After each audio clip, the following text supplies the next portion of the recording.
All right. Hey, welcome to another episode of my live stream. It's called My Journey to the Trinity.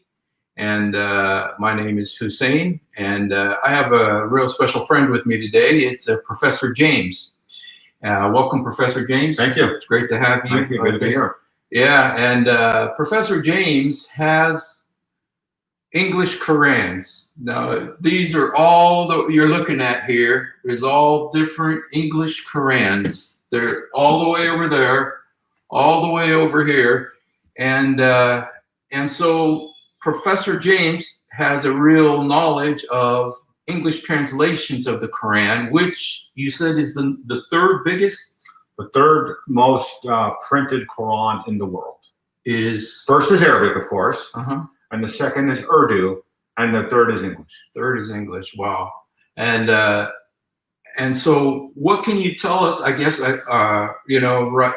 just whenever you talk about the translation of the Quran. First of all, I'll tell you, I'm an ex-Muslim, and I kind of heard that you're not supposed to translate the Quran.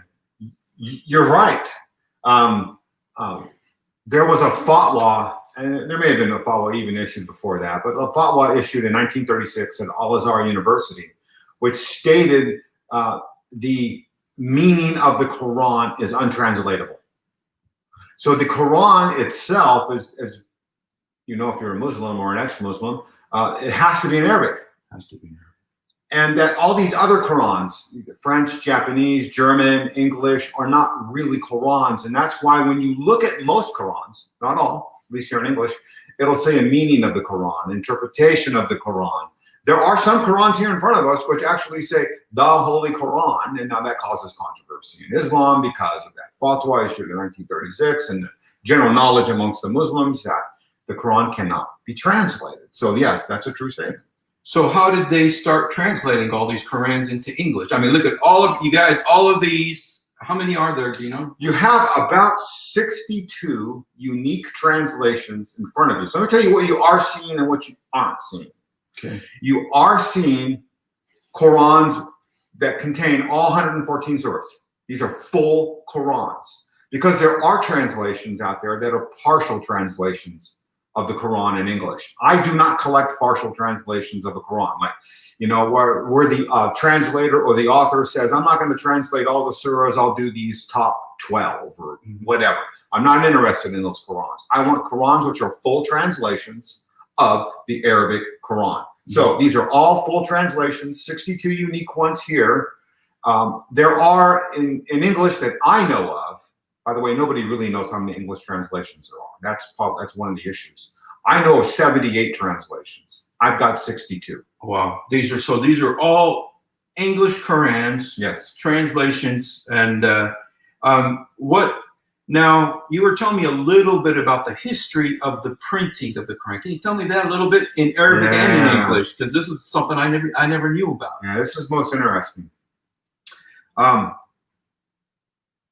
Gutenberg, Johannes Gutenberg. In 1452, he printed the first Bible in Germany. Revolutionized the world. This is like internet revolutionizing the world, electricity, etc. The printing press absolutely changed everything. Okay. By 1452, he did this. So how were books made before that? Well, you had scribes sitting there copying things by hand, and you know, if they made a mistake on a manuscript, throw it out, do it again. Very laborious, very expensive thing to do. So now we got a printing press. 1452, first Bible printed. By 1500, roughly 50 years after, Europe had 15 to 20 million books. Wow. Revolutionized the spread of information and the spread of language. Now, here is something that I noted when I read a book by a guy named John Mann, and the book is called Gutenberg. You can look it up. Okay. Mann, M-A-N-N, and the title is Gutenberg. And in that, he talks about, so within 50 years, right, we got millions of books in Europe. Well, what happened in the Orient, including the Middle East? They were obviously aware of the printing press. Did they print books? No, they didn't.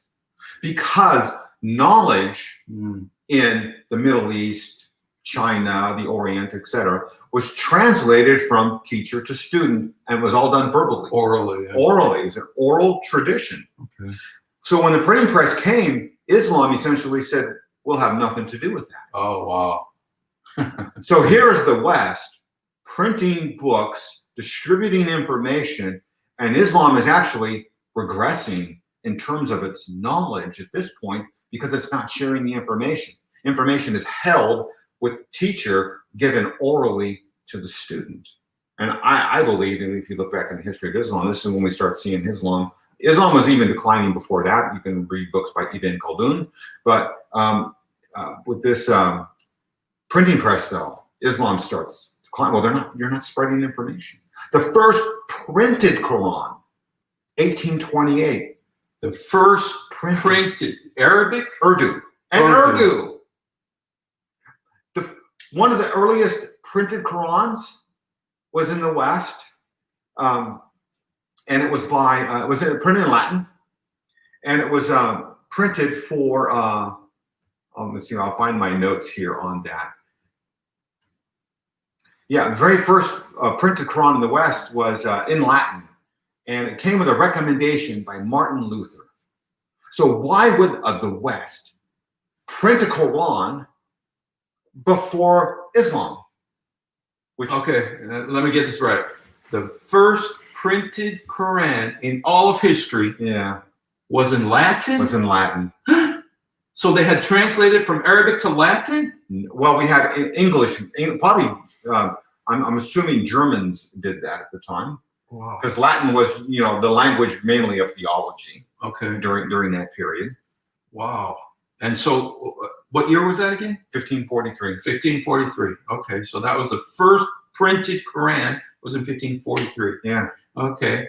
And you said Martin Luther said something about it? Yeah. I got a quote for you to read. Okay. For me to read, for you to listen to. Okay. This is what Martin Luther said about the Quran. You know, Martin Luther, the great reformer, who the leader of the Protestant Reformation. Because you should ask the question, why are these Westerners printing the Quran? Are they converting to Islam? Why? Well, no, they're not. Listen to this. And I quote. This is Martin Luther speaking.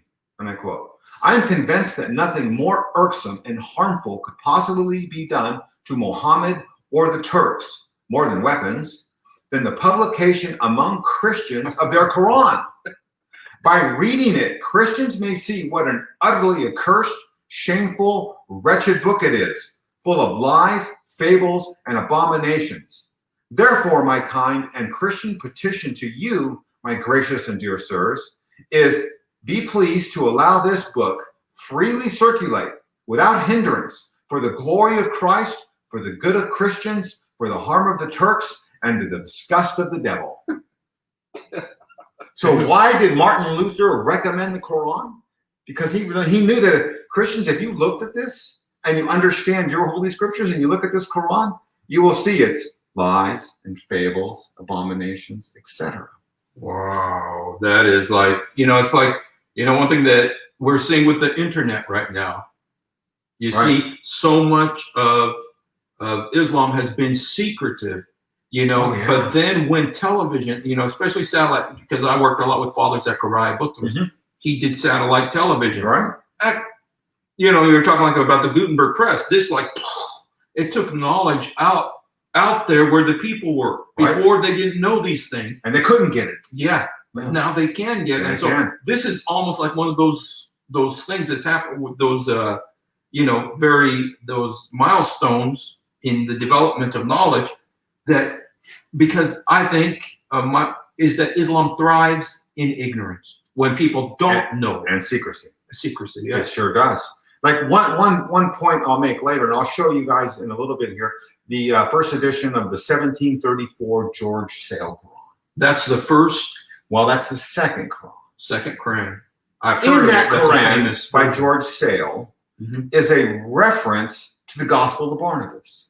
Oh my goodness. Which Muslims did not know about until George Sale put it in the preface of his Quran. Oh my so gosh. When he put it in the preface of that Quran, and Muslims as some Muslims will know, undoubtedly today, they say, oh, look, Christians, you don't put the Gospel of Barnabas in your Bible. It's a true scripture. Well, anybody who's ever examined the Gospel of Barnabas knows that it's just full of problems. I'll just give you just one problem. It references a city and a seaport, except that city's 30 miles inland. Okay? The Gospel of Barnabas, I find Muslims today backing away from the Gospel of Barnabas. Mm-hmm. And you know why? Because of the internet. Mm-hmm. I call them internet Muslims because they change their views because, like the printing press, the internet now is exposing all the nonsense that's in the Gospel of Barnabas, and Muslims are going, oh no, we're going to stop using that Gospel of Barnabas thing that we've been using for centuries, because now the information's getting out there that it's absolutely ridiculous. Well, you know, one thing Father Zechariah says, you know, like I'll refer to him just because I've learned. Oh yeah, no, he's a great guy. Is that, well, why don't the Quran printers print the Gospel of Barnabas? They, you know, they won't, because there's actually a verse in there in Arabic. It says about Muhammad on Judgment Day, he's sitting. The word is makhbud in Arabic, which is like he's like dizzy, confused, and not knowing, you know, like oblivious, like that. And the word in Arabic is makhbud. And this is in the Gospel of Barnabas that they always, you know, the reason they like it is because it talks about Ahmed, you know, the coming of Ahmed. Right. So do you have that, George Sale, that Quran? Yes. You guys, this guy has some of the amazing. Are we going to check? We know we're online and we got sound? Oh yeah, yes, we got, you know, the. Excellent. Is everybody hearing? Can anybody send me a message and tell me that you can hear us well?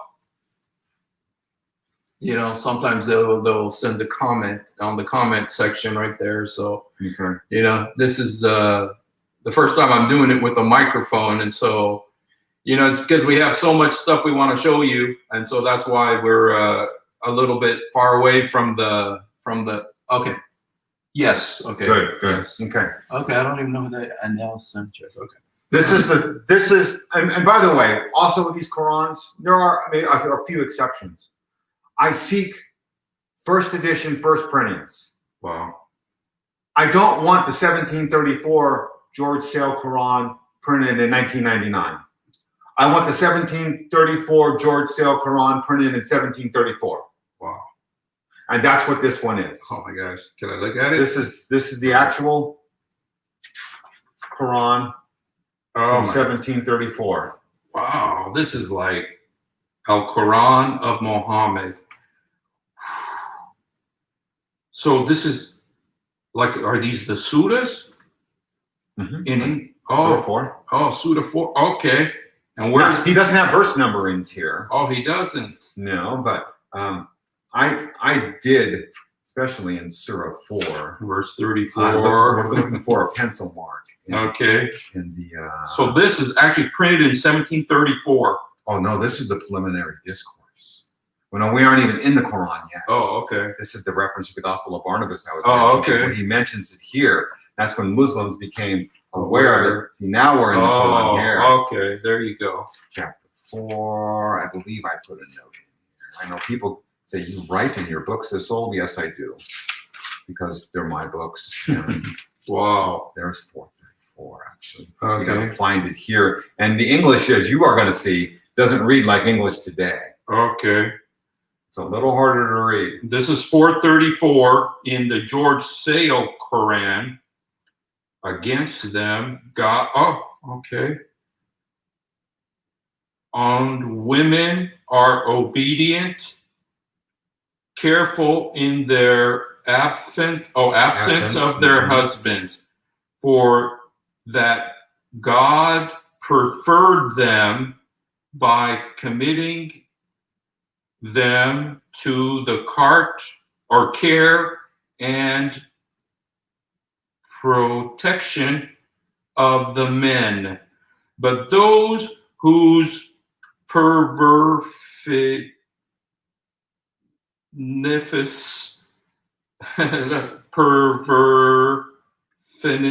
ye persevere, maybe, or keep going. You shall be apprehensive of, rebuke, remove them into separate apartments, and chastise them.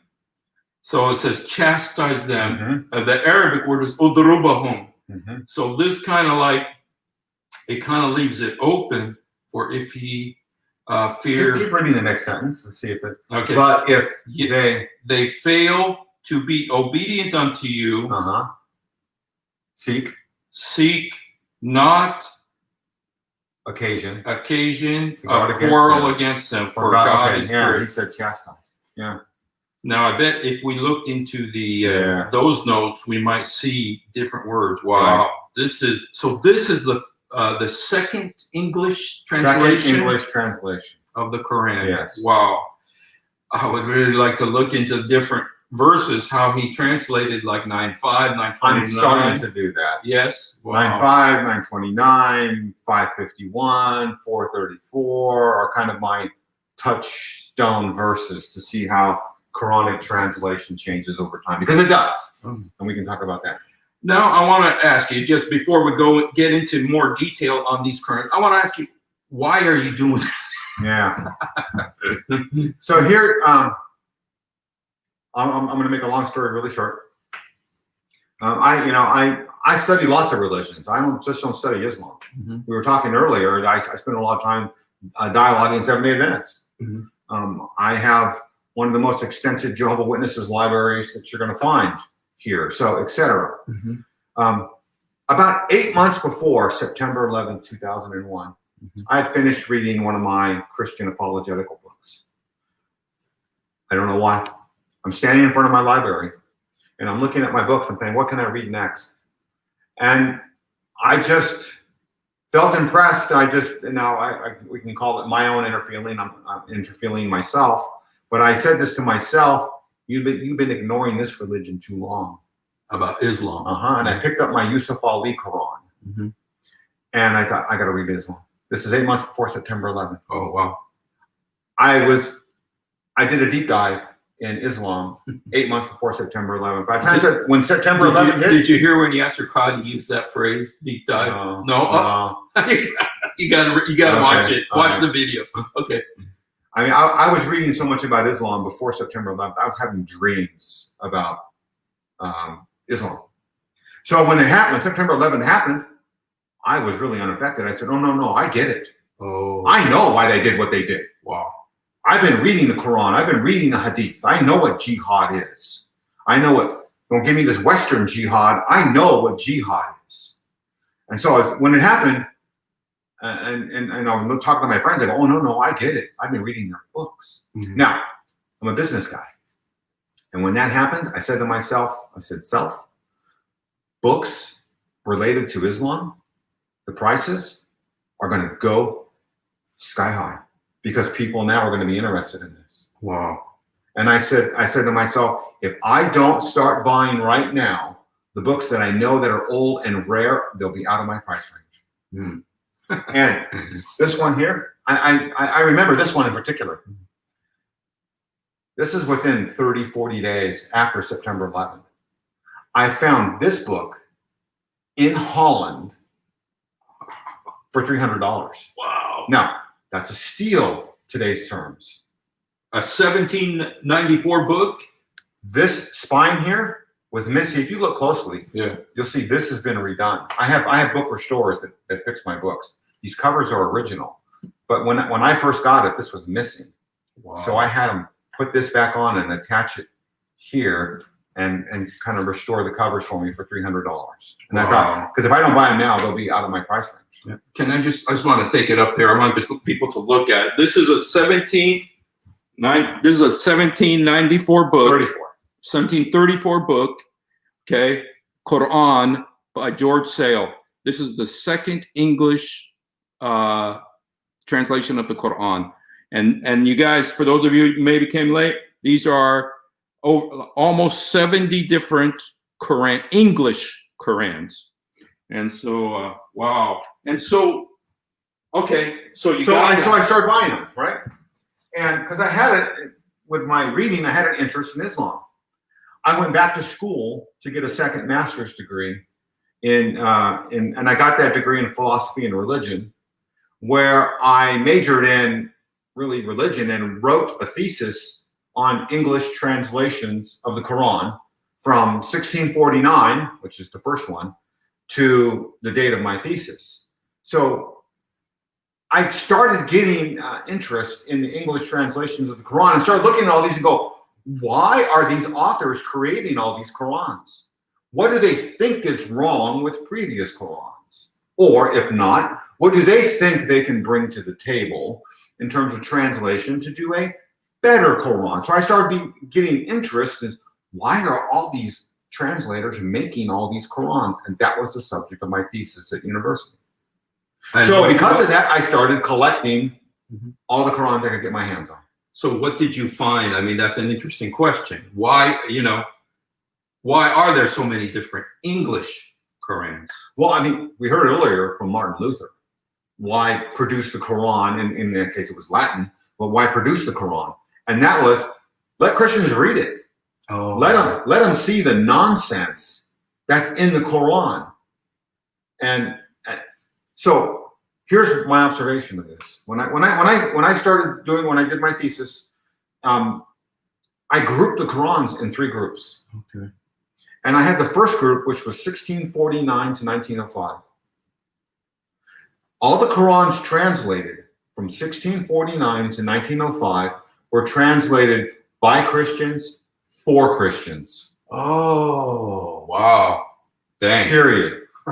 Now remember I said 3 periods. Okay. Of the 3 periods, the first period is the period with the fewest number of translations. Okay.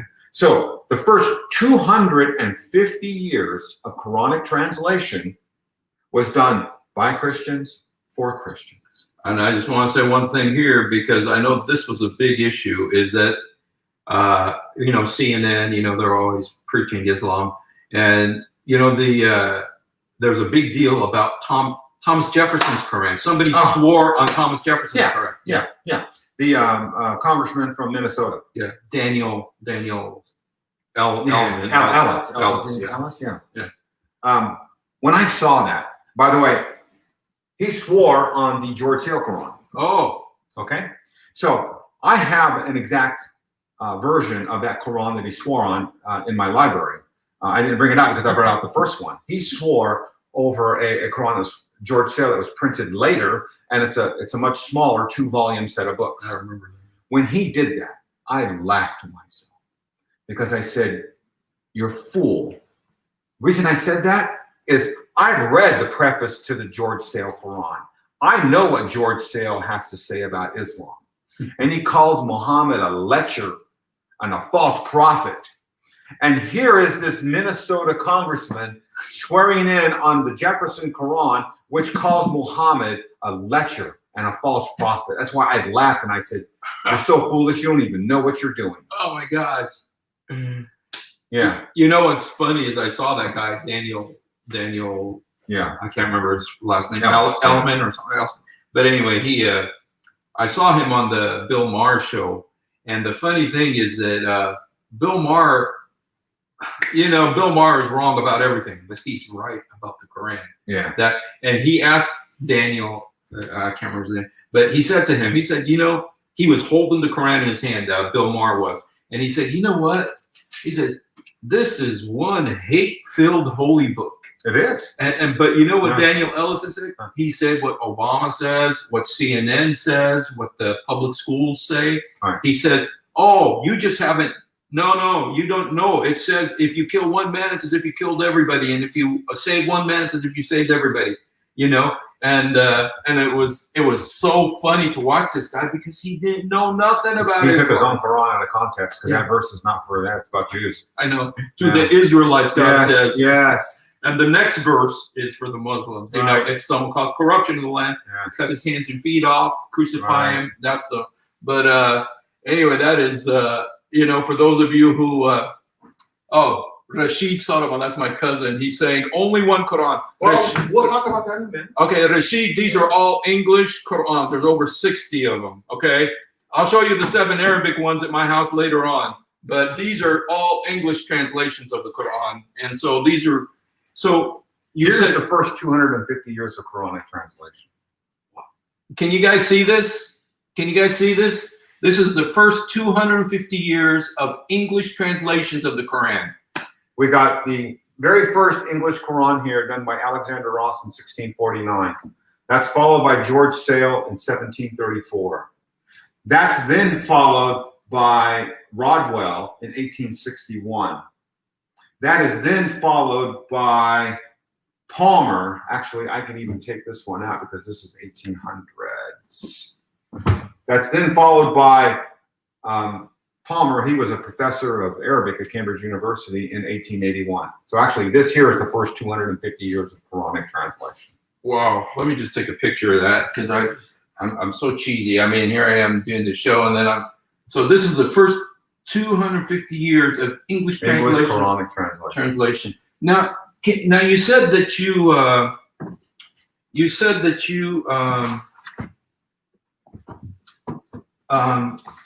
did your thesis or yes. on why on did English translation of the Quran. So that's what I discovered. First, the first 250 years of English Quranic translation was all done by Christians for Christians. By Christians for. So all of these were done by Christians for Christians. Yes. Oh, okay. The very first Quran translated by a Muslim into English was in 1905 in India. Oh, okay. Who was that? His last name was Khan. Khan. Now that's one. Khan? I don't know. I do not have that book. I've never seen it. Because I know the Muhsin Khan version of the Quran is very popular. I've never seen it. That's one of them I don't have, but that was the first one I put. And there's a reason for that. Why would a Muslim in India translate the Quran in English? Well, here's the reason. Who was under the control of India? The British. The British. Yeah. You had British business and merchantmen there trying to proselytize Muslims. And of course, India now largely speaks English. Oh, I see. So they put a Quran in English to then start to try to refute all the Englishmen that are there running around trying to proselytize Muslims. Okay. So you have now you have Muslims starting to react to that and said, well, we're going to put a Quran in English and try to rebut you. So that's the very first Quran that was put in English by a Muslim. By a Muslim. Was in India. 1905.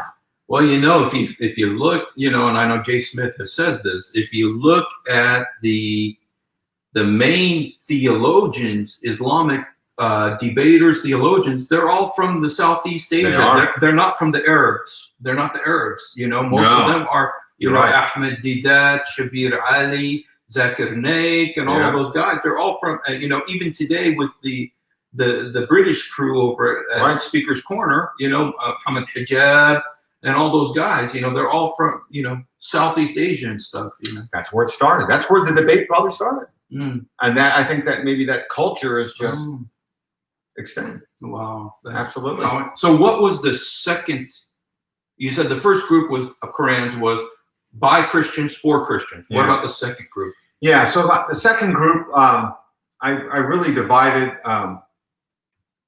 from 1906 to like 1960. Now, 1960 was an arbitrary pick for me. I might even revisit that at some point in time and actually make it the 1940s. Okay. At the end of World War II, because World War II did do something internationally in terms of exposing people to a variety of cultures. So I'm rethinking that. But anyway, in my original thesis, I did 1906 to 1960. And during that time, there was about 54 unique translations made of the English Quran. 54? 54. We have, was it? I'm sorry, 15 translations in the 54-year period. Okay, yes. We have actually, what started in this period, we have 2 translations by the Ahmadiyas. Ahmadi, wow. Who, are they Muslim? If you ask Muslims, no. Right. Yeah. The very first one was 1917 by Ahmadiyya Muhammad Ali, who I think produced the English translation that gives the Muslims their arguments they still use today as Christians. Oh, wow. Because it has a preface in that book. Okay. Which is full of arguments against Christians. And it's my belief, after reading that preface, I go, this guy launched Islamic apologetics against the West. Okay. And Ahmadiyas. So Muslims, I think your arguments come from Ahmadiyas. And right now, today, they're seen kind of peaceful. You know, whenever you go on television, Yes. they always want to bring in Ahmadiyya, because even though they are such a tiny percentage of the Muslim on CNN, they're the most put out there because they're so They are peaceful. peaceful, and I do recognize Muslims don't recognize them as Muslims. So I like to tell my Muslim friends, great, when we get in dialogues and you want to talk to me about Jehovah's Witnesses or Mormons and call them Christian, then don't do that. Otherwise, I'm going to bring up the Ahmadiyas, and we can have that argument. So we can cease with that. So we had 2 Ahmadiyas.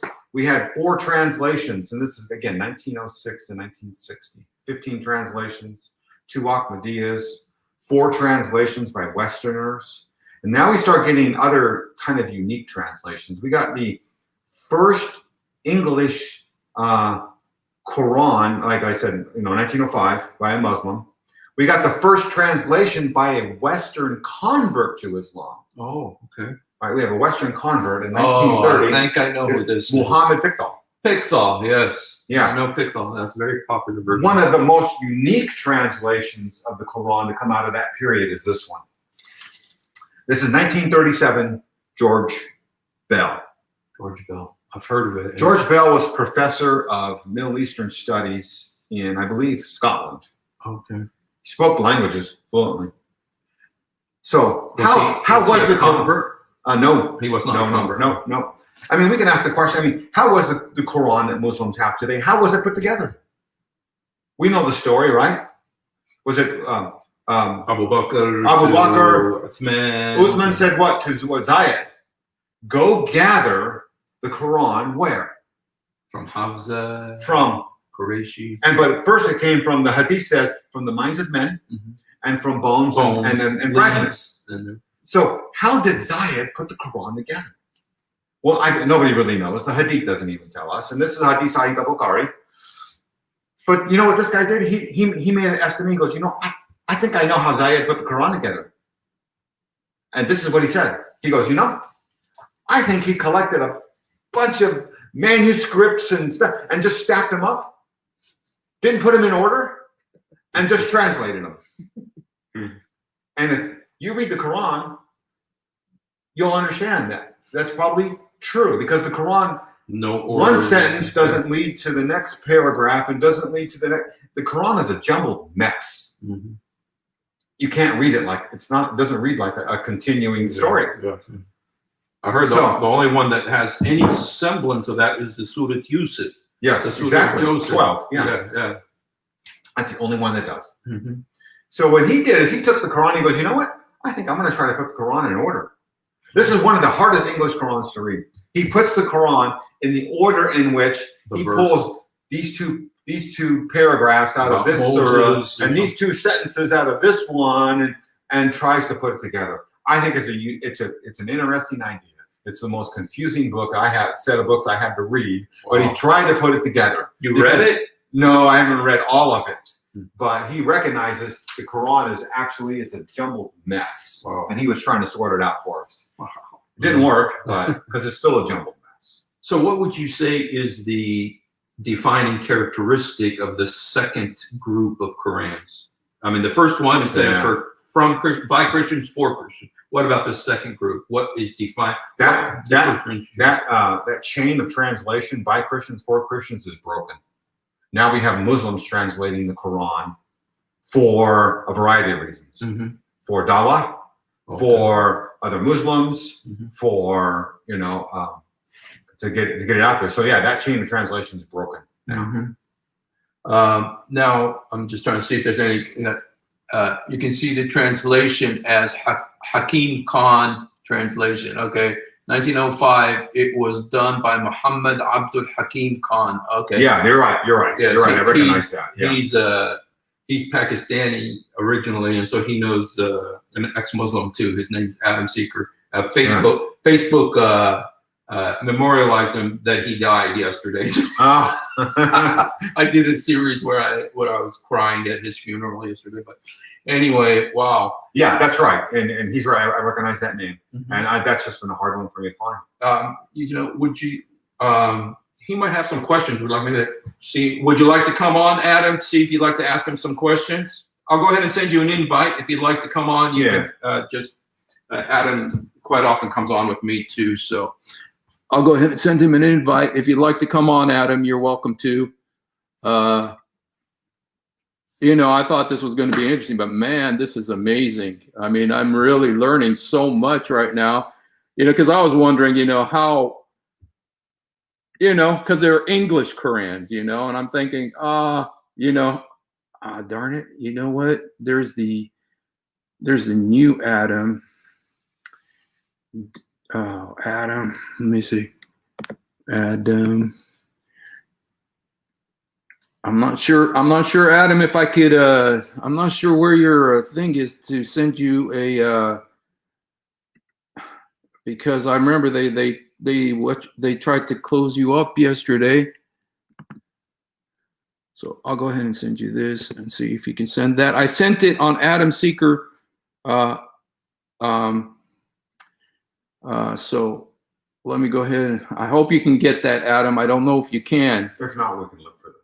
Yeah, we could. If you could just send questions, if you have questions, Adam, let me. Okay. Can you text me some questions if you have any questions? Okay. So. Okay. Okay, so the first group of Qurans you said was written by Christians for Christians. Right. The second group were written, some of them by Muslims. Starts becoming mixed. Mixed. Yeah. And so this would be from like 1905 to 1960. Yes. To Kriban. Yeah. Okay. And were you going to say something else about this second period, or were you go to the next one?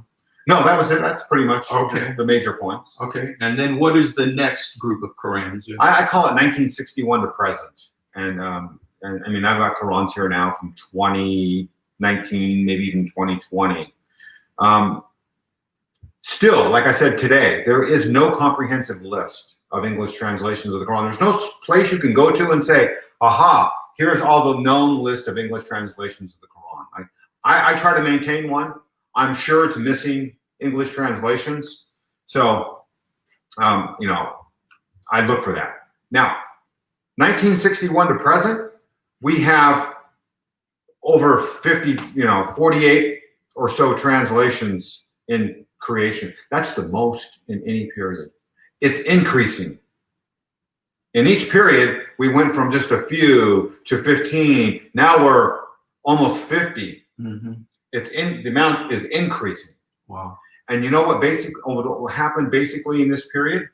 Except for one example, Westerners ceased translating the Quran. It's now all Muslims, Easterners, translating the Quran for Westerners, for Dawah, for other Muslims, because Muslims don't speak Arabic, right? Yes, only 300,000, 300 million Muslims are Arabs. Right. The rest, which is almost 2 billion, the rest of them are all something else. Oh yeah, they may say their prayers in Arabic. Yeah. Or memorize the whole Quran. Absolutely. And not know what they're talking about. Absolutely have no clue what they're talking about. So where does a Muslim go to get their knowledge of Islam? They have to go to a translation. Now, again, I recognize what Islam teaches and that the religion must be conducted in Arabic. I often tell my Muslim friends, I'm so sorry for you that your Allah is so limited and Allah can't speak French or German or Japanese. My God can speak all languages. Your God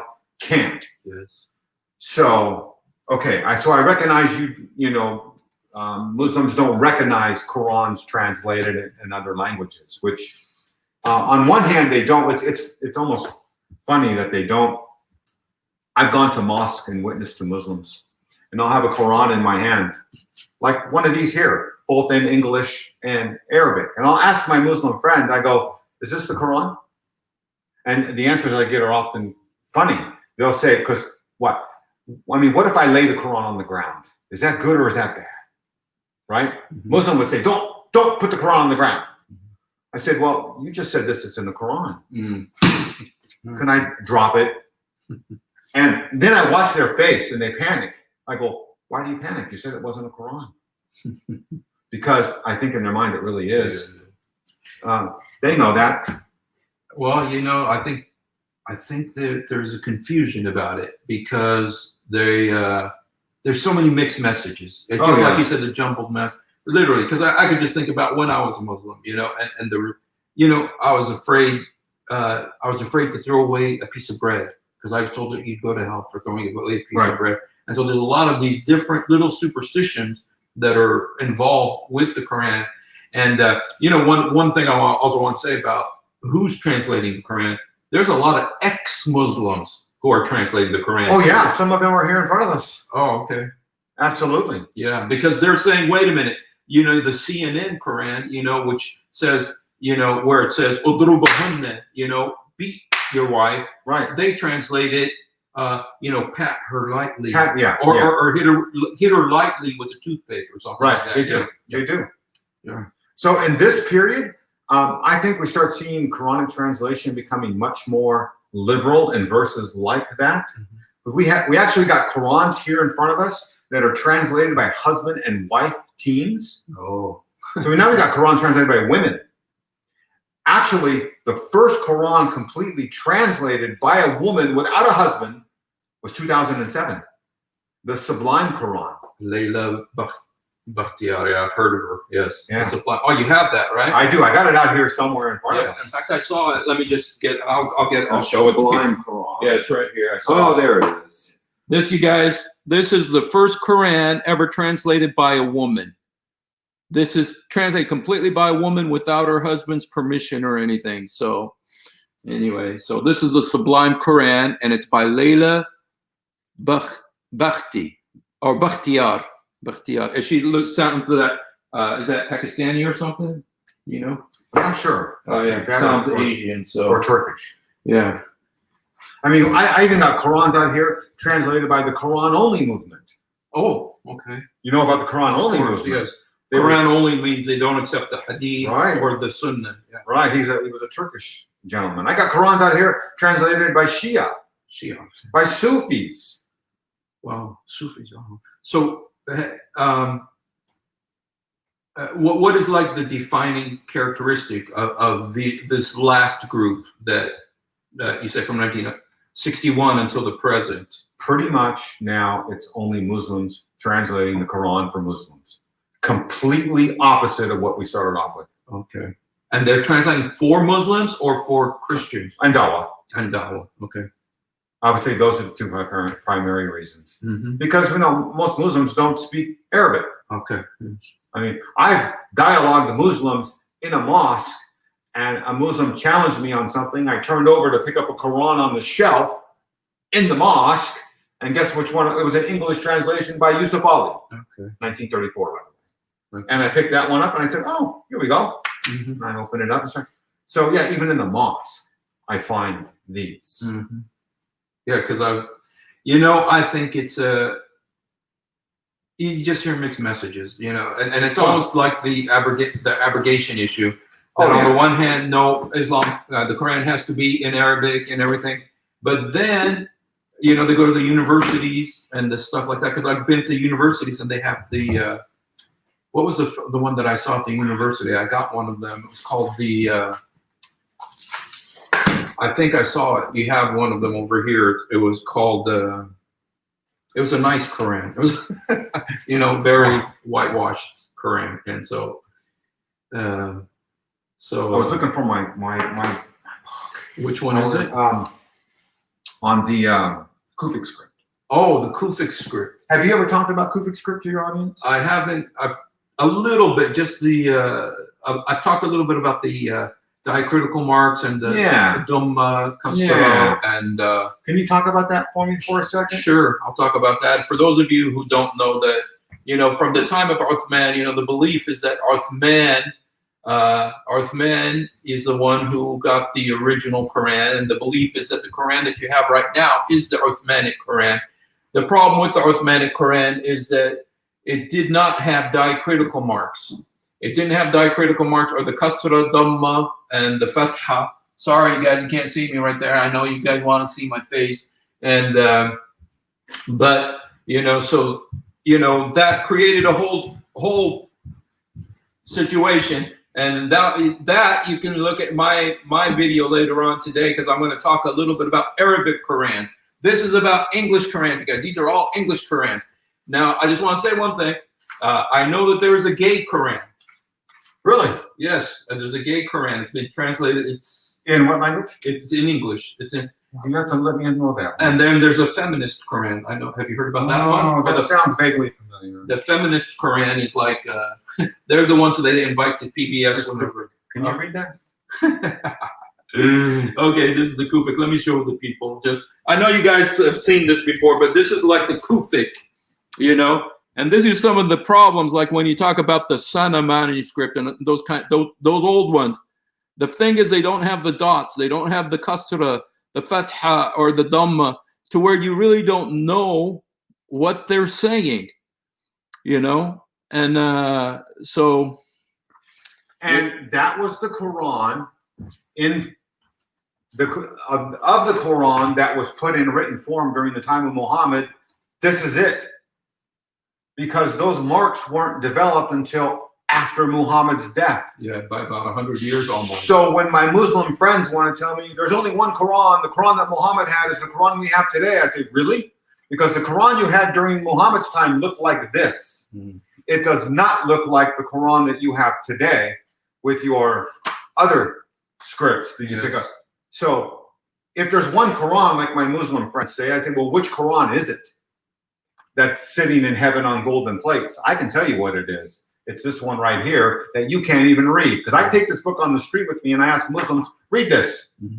And they can't. And I say, that's right. You're reading the original Quran.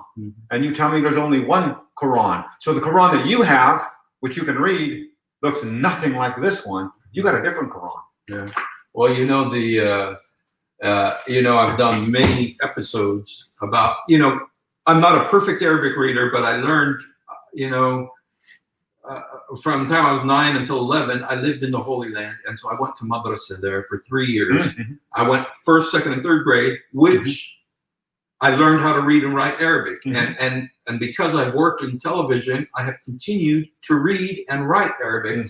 And so my Arabic is good enough to be able to look at these Arabic and this issue right here of the Kufic script and the dots, because, I've done many episodes with Adam.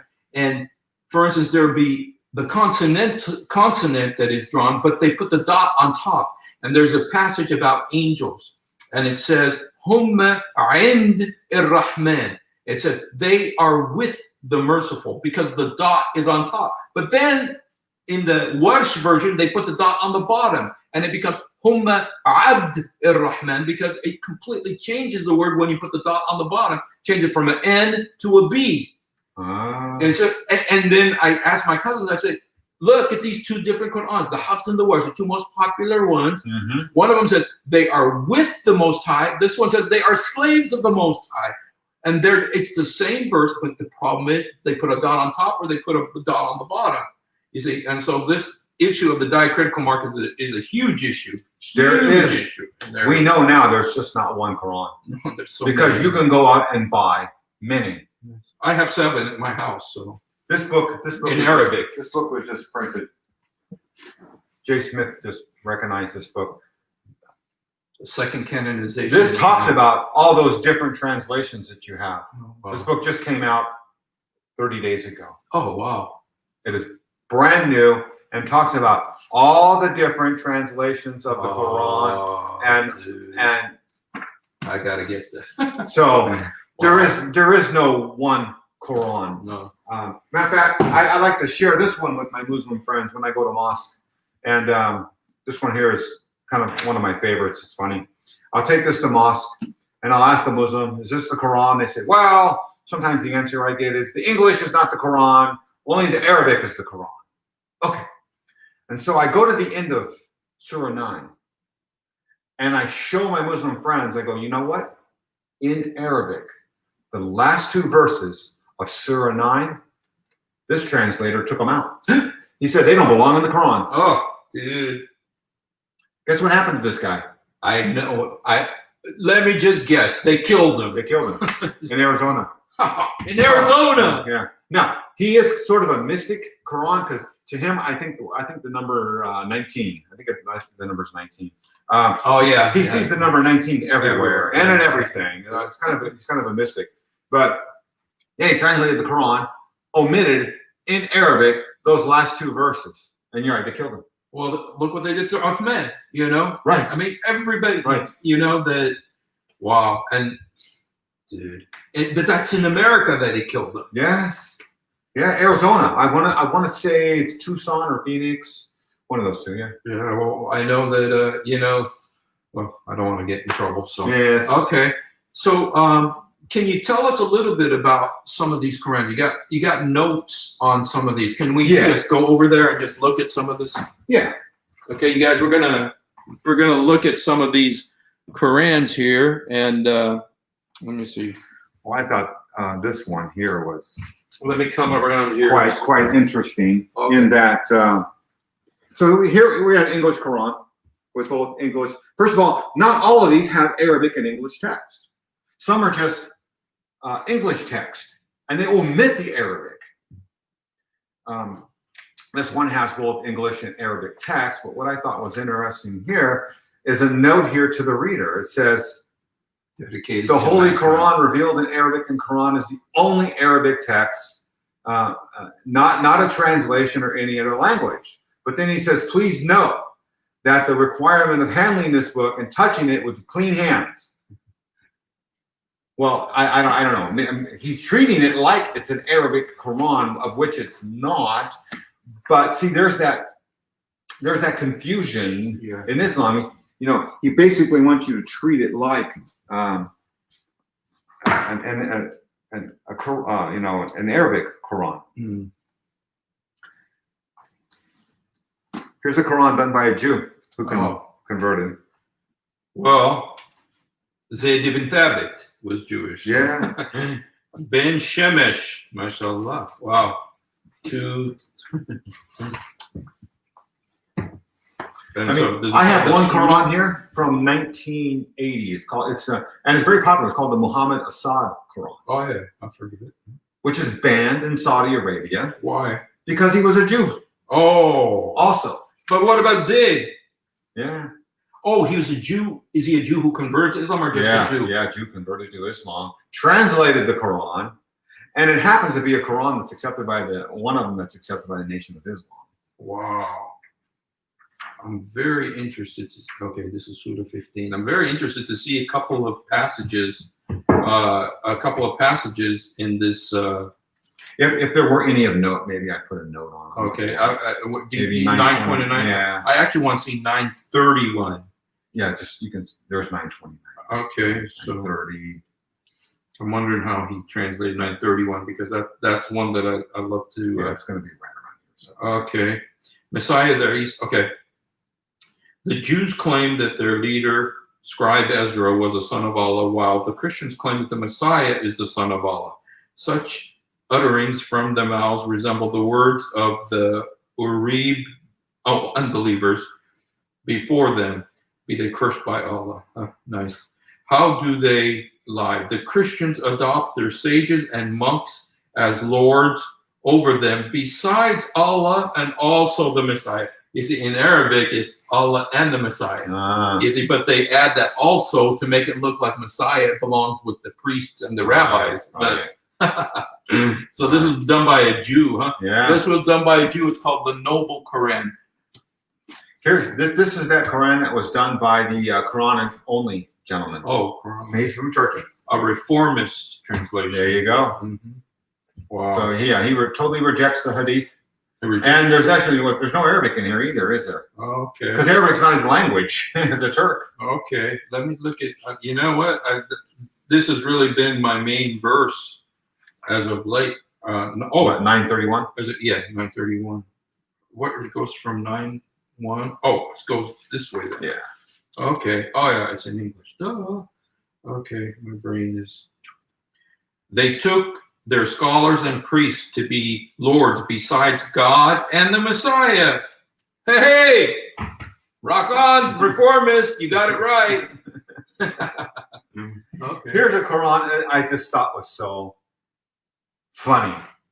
This Quran, I can just tell by handling it, it's not that old. See if I can find the date here. 1995. Okay. Wow. I don't know why this English Quran translator uses Old English. Oh, okay. Ye, Is verily, he- shall. Is he a Muslim? Or? Yes. Oh. Yeah. So I just thought it's just odd that a 1995 Quranic translation is going to use what we call the King's English. You can look at this Quran, the thematic translation Quran, and look at Surah 434. Okay, this is the one that they hand out. They hand this out a lot at the university. They do. Yeah, because I got one of these from the university. Yeah. And Yeah. what does 434 say? Okay, 430. Oh, do you have that marked here? Yeah. 434. I Okay. should. Oh, this is going to be funny, man. Okay, men are the caretakers of women, as men have been provisioned by God over women and tasked with supporting them financially. And righteous women are devotedly obedient when alone, protective of what God has entrusted them with. And if you sense ill conduct from your women, advise them first. If they persist, do not share their beds. But if they still persist, then discipline them gently. But if they change their ways, do not be unjust with them. God is most high. Discipline them gently. What does the Arabic say? Udrubuhunna, and that's a very the word udrubuhunna. It could be like, or it could be boom. Right. It doesn't have limitation. It's udrubuhunna. There's no lightly. It's nothing about not on the face. Nothing about not breaking bones. Right. I hate to say it, but in the Arabic Quran, 434 says udrubuhunna. That one of the words why no woman should be a Muslim. No woman should want her daughter to be a Muslim because of chapter 4, verse 34. It's a command. It's in the imperative. Udrubuhunna. So anyway. Let me share with you a story I heard yesterday from Africa. Mm-hmm. I don't remember the country. I want to say possibly Nigeria.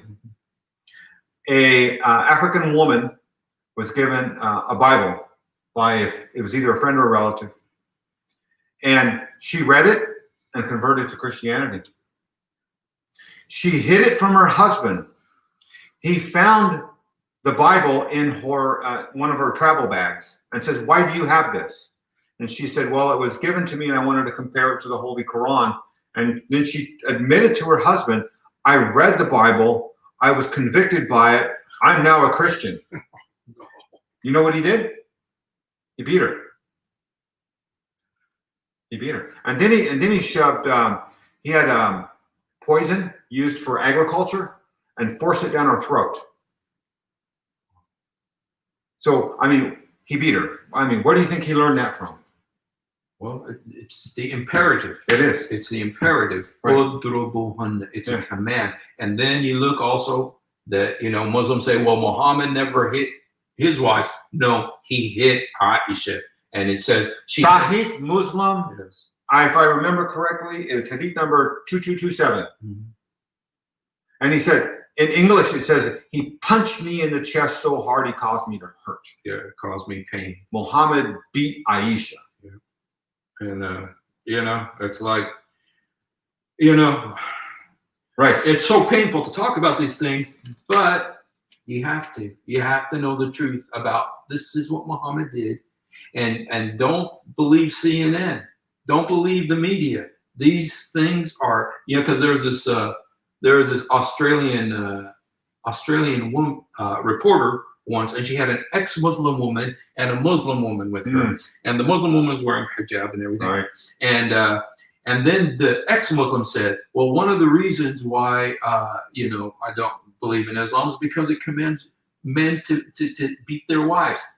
The Australian woman with her long blonde hair and everything said to her, he said, yes, beat her lightly. And I'm thinking, you idiot, idiot. You don't even know your own religion. She's a Christian. Yeah. Or she looks, I don't know if she was, but yeah, anyway.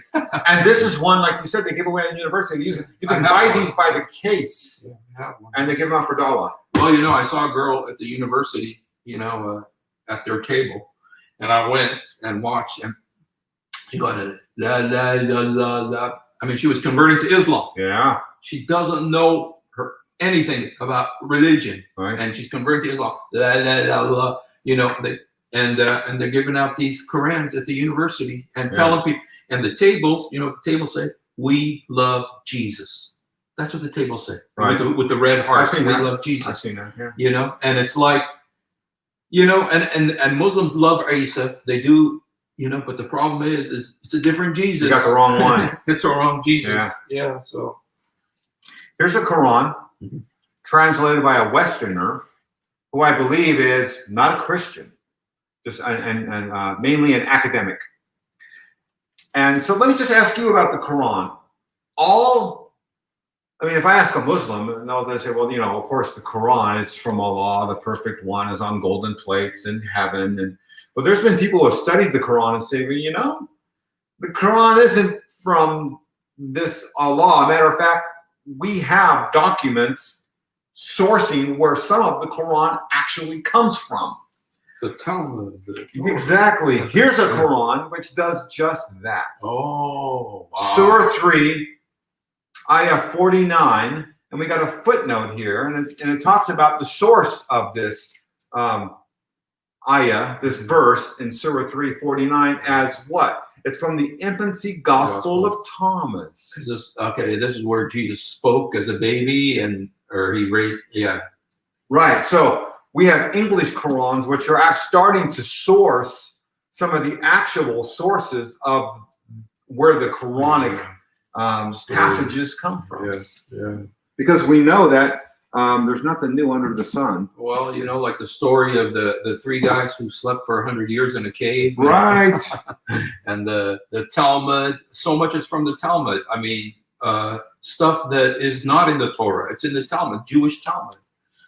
So Hussein Nasser, my cousin.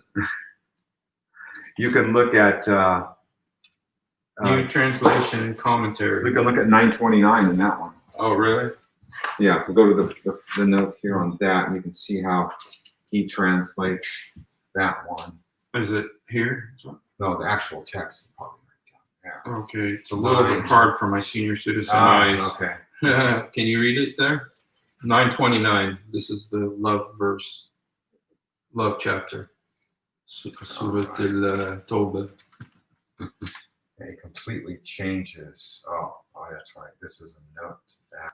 So 929, fight those who believe not in God or the last day, but and who do not forbid what God had called his messenger forbidden, and who follow not the religion of truth. Mm-hmm. Then he goes on to say, though this verse speaks of people among those who were given the book, the Quran also mentions those who were given the book, both to praise certain Jews and Christians and to criticize some of them. Thus, the mere fact that their identity as people of the book cannot be the single decisive reason why they should be fought. Well, that's so the Quran, the verse says, fight them, and he has a footnote that says, no, don't do that. Means, yeah. And again, to my Muslim friends, I always say, they tell me, oh, the Quran is the most clear book and easy to understand. It's like, Mubin is the word. No, it's not, because I got authors here telling me that I can't understand it. Yes, the magnificent message. The magnificent message, Quran. And you'll like this one on Surah 354. 354? Yeah. Where is it? Starts right there. Okay. Yet those determined to perpetrate evil plotted against Jesus. However, God created his own efficient plot. Surely God is beyond all schemers. You know, so funny is it in the Arabic, it's the same word. It's makaru, makarallah, Allah khair al-makirin. Here they changed the word. One is plot, one is schemers. When God said to Jesus, I will cause you to die and bring you near to me. Oh, well, they got that part right. Then I will cleanse you from the perfidious presence of godless. What's more, I will place your followers as far above those who strive. You know what? I'm doing a big thing on this verse right here. Good. Inni mitwafiku rafa'ak ilayya in Arabic, and here I will cause you to die Right. and bring. You know, so at least they're translated that right. So wow. Here's another one with also this the same verse. They deceive what? Okay, they deceived and God okay, well, you know what? They're being on. Who did this one? Muhammad Jasib? At least you're honest, Muhammad. Muhammad is honest, you guys. I know a lot of them want to say it means plotter and planner and everything and deceiving it, but this guy says it the way it really is. The verse where it says, Makaru Allah khair al-makirin. This is what it says here. It says, they deceived and God deceived them. God is the best deceiver. Wow. And then he translated this right too. He says, and God said, oh, Jesus, I'm letting you die. You guys, oh, this guy at least is translating it correctly. This guy's a Muslim? I'm not sure we can read the back. He says this is the most awesome Quran. You know what? Here on the back, he said, and you can. That's what it says. He's also in Arizona, Scottsdale. Dr. Jasser is a noted physician, trained, board certified, 3 different specialties. Okay. Well, yeah, in Scottsdale, that's right next to Phoenix. Mm-hmm. You know what? The 2 things I saw in here, theirs is better than a lot of the other Qurans I've seen because it says khair al-makirin. It translated that correctly, and that Jesus, died. It admits that Jesus died. I made you to die. It doesn't. They don't try to change it. I took you. It means literally. Inni mitwafik. I think. Yeah, this is Ahmedi Quran. Majid Quran. Yeah. Glorious. This is a husband and wife team. Oh. How do they do 434? Exactly. 434 starts. That's 433. Let me find that's 35.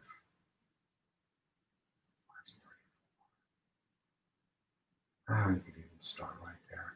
You want to read it? So virtuous woman. Okay.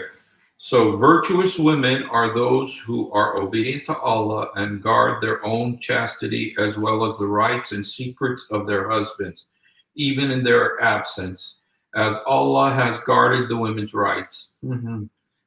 You can tell who wrote that part, the women did. The wife right, did. Women's rights. As for those women on whose part you apprehend disobedience and bad behavior, you may admonish them first lovingly, and then refuse to share their beds with them.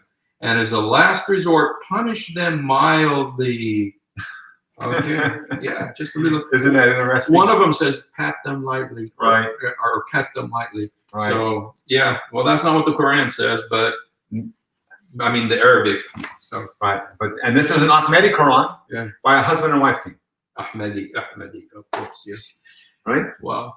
Well, you know, I want to ask you a little bit about, you kind of gave us an idea. You gave us kind of like a roadmap of your experience with the English Quran subject, and you've got all of these Qurans, and you're probably going to get more because I know of 3 friends of mine who have written Quran, who've translated, who are ex-Muslims, the ex-Muslims who are saying, wait a minute, what you guys got in America is not what, even though I mean, with that, those few that you showed me, they're pretty honest about some of the words, you know, and they're not trying to whitewash it, you know. And there's some people like Yasser Qadi, for all his flaws. One of the things that he says that He says, don't lie about Islam. Muhammad married a 6-year-old girl. Don't lie about history. Right. Muhammad married a 6-year-old girl. Right. He had sex with her when she was 9. Right. Don't lie. Right. Don't lie. Just tell the truth. So, some of these guys are telling the truth, right. And, but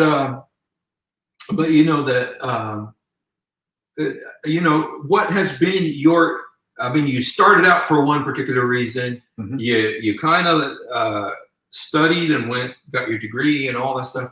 What is why does somebody have all these Qurans? What is the importance of having all these English translations of the Quran? It's one thing I found most helpful is to see how Muslims are dishonest. Oh.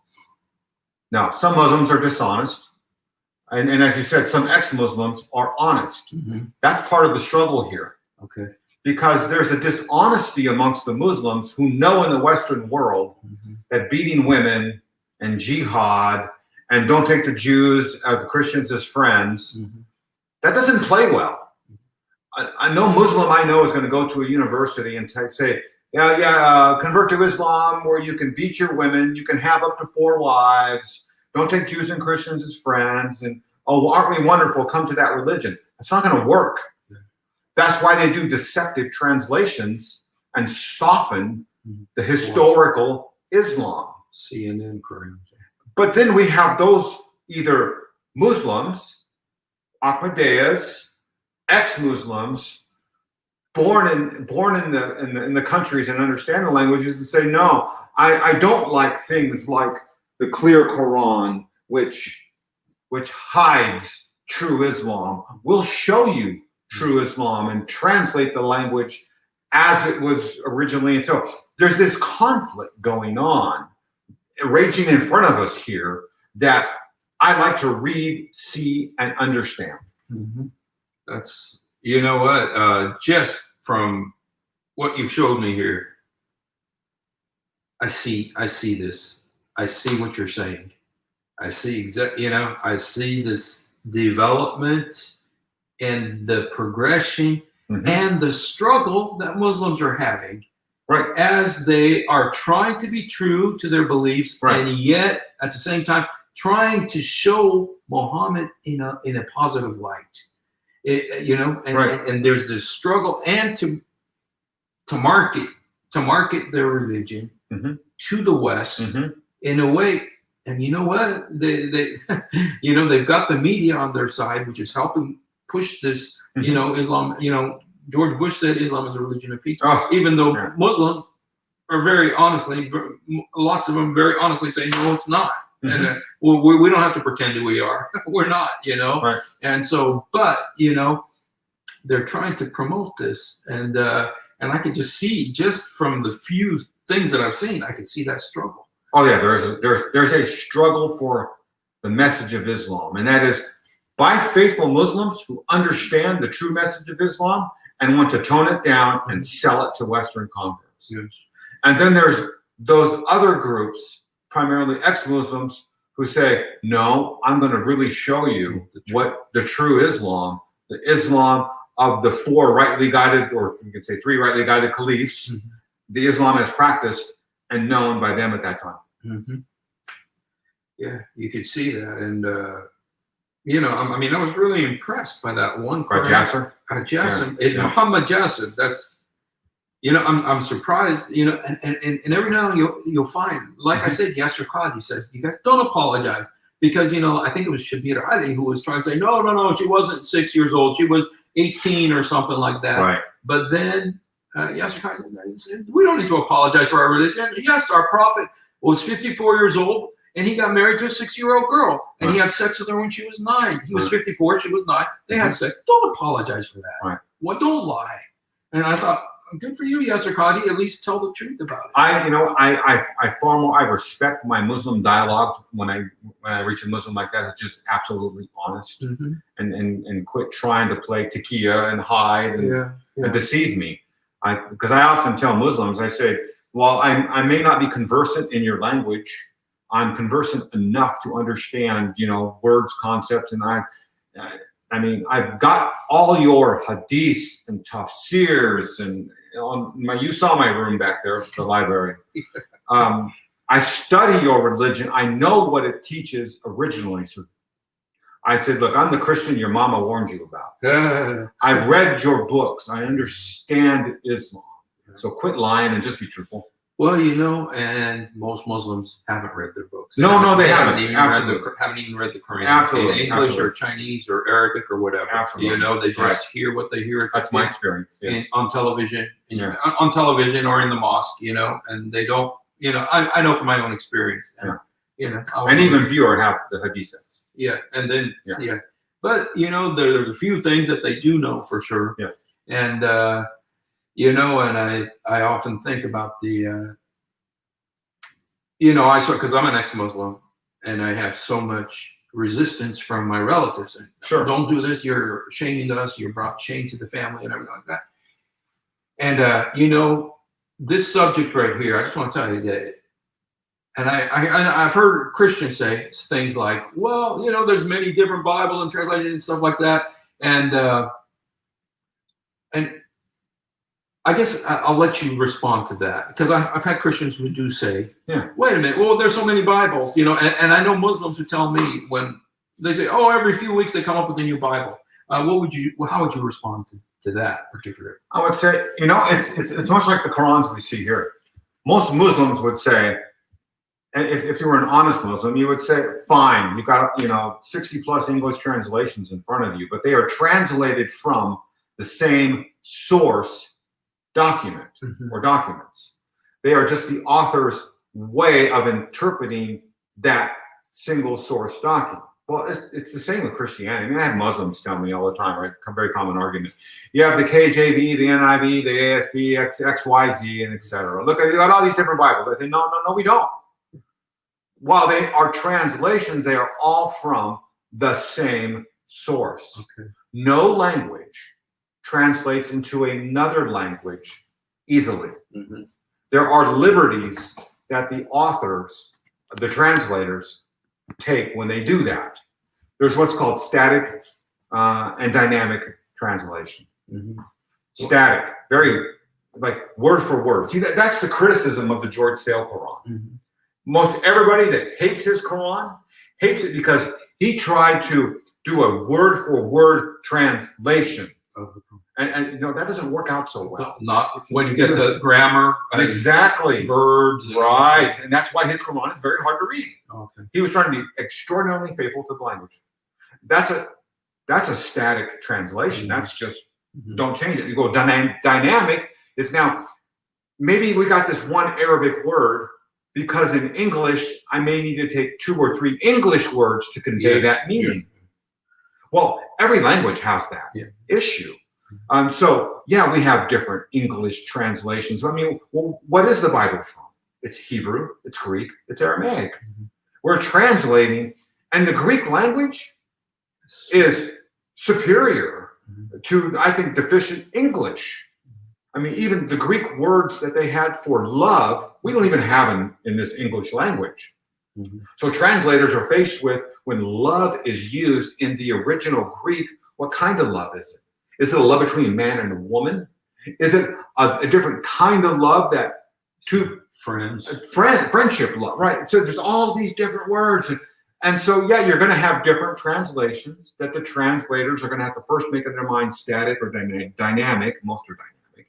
And so how can I convey this love that's not an eros love between a man and a wife? That's a love between friends. Well, so you got different translations for that. Does it mean the text is different? No, because it's all from the same text. That's the difference. Okay. That's whereas with the Quran, you got so many different Quran, and then we just get into the, we have the ancient manuscripts. We got 5,000 plus ancient manuscripts that are either whole books and Bibles up to the 300 and parts. And that's what's used to translate our Bible from. So we don't have different Bibles. We got different translations. It's the same text. It's just the translator's preferences. So it's not that it's different.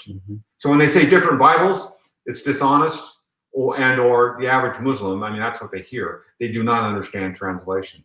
as we have here in front of us. Mm-hmm. Muslims translating your text. Mm-hmm. Well, thank you so much. And there's one thing I want to say too, just on this point, because the subject, like I've done many programs about the different Arabic Qurans, and the differences between them. Right. And why this is such a thing for me, that this is the most personal. I mean, I've been a Christian 41 years. I got saved when I was 15. And yet I still feel a little bit of anger when I look at these different Qurans and I see not only do they have different dots in different places, they have whole words in different places. There's one verse that says Allah al-Ghani in the Hafs, and in the Warsh it's Allah hu al-Ghani. I mean, they add a whole word, and the to where the meaning is changed. And what makes me angry about it is that I was so indoctrinated. And even one of my cousins already wrote that there was only one Quran. There's not. Yeah, but I was told there was only one, and it came from the preserved tablet. It's called the Lawh al-Mahfuz in Arabic. Right. And every dot, every line, everything, and you Christians, you corrupted your gospel. Right. The Jews corrupted the Torah, but nobody can change the Quran because the Quran says in Arabic, "Inna anzalna adh-dhikr wa nahnu lahu lihafidhun." Allah says, we sent down the Quran and we preserve it. Well, what does that mean? And now you're looking at all these different Qurans, and now that Hatun Tash and Jay Smith come up with 37 different Qurans, and those are just, and there's others and there's more, but those are the ones, 37, and they're all got differences in them. The Hafs and the Warsh, the two biggest, have over 1,300 differences. That makes me angry because it makes me feel like I was lied to. Somebody along the line lied to me. Mm-hmm. I mean, I was willing to die. When I was a Muslim, I was willing to die. And I know there are Muslims today willing to die for the belief that there is one Quran. Right. And they're willing to die for it because and yet we see, wait a minute, there's a gazillion. There's so many that you can't keep up with it. The differences are I believe that there was over 90,000 that they found so far. And then that makes you angry. And these are Qurans bought in Muslim countries in Arabic only, who all say there's only one Quran. Mm-hmm. And so what they'll tell you is, no, this isn't the Quran. This is a recitation. Oh, no, this is a qira'ah. No, this is a harf. Oh, no, hada rawaya. Oh, no, hadi mish Quran, hadi tarjuma. And they come up with all these explanations. But the words are different. But it's books, it's Quran, it looks like a Quran. Yeah. It looks like a duck, walks like a duck, quacks like a duck. It's a duck. Right. And so, anyway. One thing I did, I to Jay Smith, because he's comparing Arabic Qurans, right? Yes. Mm-hmm. I told him about my library here. I said, as far as I know, this is the greatest in terms of number of English Qurans. I said, and a lot of these English Qurans have Arabic text. Yeah. I said, Jay, if you ever want to expand your study into the English translation, into the Arabic they used in the English translation, and compare those, I bet we're going to find the same differences. Yeah. Wow. Because what Arabic is this? Yeah. Here's one of the earliest Indian Qurans. What Arabic is this? It would just be a great.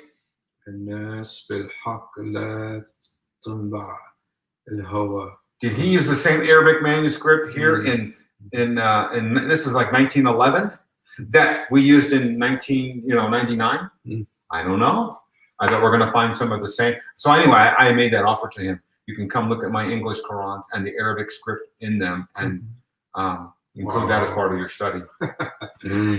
Dude, this is wow. I'm really blown away. And you know what? It's so funny because my simple explanation is, a bunch of English Quran doesn't mean it, but man, it really does. It is so relevant to the discussion, and it shows so much about the history of the development and the fact that the first printed Quran. When was the first printed Quran? In English? Yeah. That's or Arabic. 1543. 1543. Printed in Latin. First, okay. Yeah. First, before the Arabic was printed. Oh, yeah. Yeah. This was because Islam rejected the printing press. Okay. So the first printed Quran was in Latin. Yes. Wow. In a Western nation. Wow. That's amazing. So anyway, y'all, this is the history of Islam. This is the history of the Quran. These are all English Qurans. And, there's so many issues raised by this, so many questions, and so many things that we were taught that this contradicts. And yet, this is the reality. This is the concrete evidence of this. I don't even know how to describe it. I know what I was told when I was taught in madrasa. There's one Quran. No one can change it. And it's supposed to be Arabic. And yet, here our brother told us that the third most widespread language of Quran translation is English. And look at all these English Qurans. And look at all the different ways everything is translated. And, and we always come back at the end. We always come back at the end that the purpose for this is to show you that first of all, there is a myth that you have been taught, if you're Muslim, like I was taught, that there is one Quran, unchangeable, perfectly preserved, every dot, every kasra, dhamma, fatha, all of it. It's a myth. And if they lied to you about that, somebody along the line lied. They lied about that. What else did they lie to you about? I'll tell you what else they lied to you about. Chapter 4, verse 157. They did not kill him. They did not crucify him. It was made to appear so to them. Jesus did come. He was killed for you to save you from your sins. And I don't care about religion. I care about your eternal soul, that you would know Jesus Christ, that you'd be ready to meet him because he's coming back. And would you like to have one last word that you would like to say, brother? Along the line of what you say, Muslims often say, right, not one dot has been changed, right? But the dots didn't exist at the time of Muhammad. They didn't exist. So when you as a Muslim say that, oh, not one dot has been changed. And they're saying it. They did not exist. You don't know the history of your own book. That statement that you make right there, if you're a Muslim, you just refute your own Quran. Go back and look at the Kufic manuscript where there are no dots. Mm-hmm. You've been given a false book. You've been taught it's holy. It's not. I've read it. I've studied it. I studied your other books. Yeah, and we were talking earlier. Muslims have a deep respect for Jesus, but there's a problem. You've got the wrong one. And even the Christian holy book, there's no verse in your Quran which says the Bible is corrupt. Period. And I often tell my Muslim friends, we can have that conversation. I know Muslims say it. There is no verse which says the Bible is corrupt. You can't trust it. I encourage you, my Muslim friends, to read my scriptures, which your scriptures say art faithful. Go to Surah 10, 94 and 95, where it says, go ask the people of the book. That's me. Mm-hmm. All right. And to go ask me about my book. I encourage you, you are free to read my book, and your Quran doesn't say you can't. Yeah. Do it. And you know what? That verse, it doesn't just say, come ask me about my book. Right. That verse tells you to come ask me about your book. It's us. Right. If you are in doubt as to what has been received before, right, exactly. Yeah. So, the reason we're doing this is because we love you. We want you to know Jesus Christ. He is alive. He's the Son of God. He died for you. He came back to life. Just say this. Say, Jesus, help me. Jesus, forgive me. Jesus, come into my heart. Jesus, help me. Jesus, forgive me. Jesus, come into my heart. He loves you. We love you. I'm just going to take a camera and just do to show you all these different Qurans real quickly here. So, okay. Brother, thank you so much. This was amazing. Just amazing. And I just wanted to just to show you guys the different Qurans here. Look at this. There's one Quran. That's what they told us. And each year, come back next year, you probably have twice as many. Look at this. Look at all these different Qurans.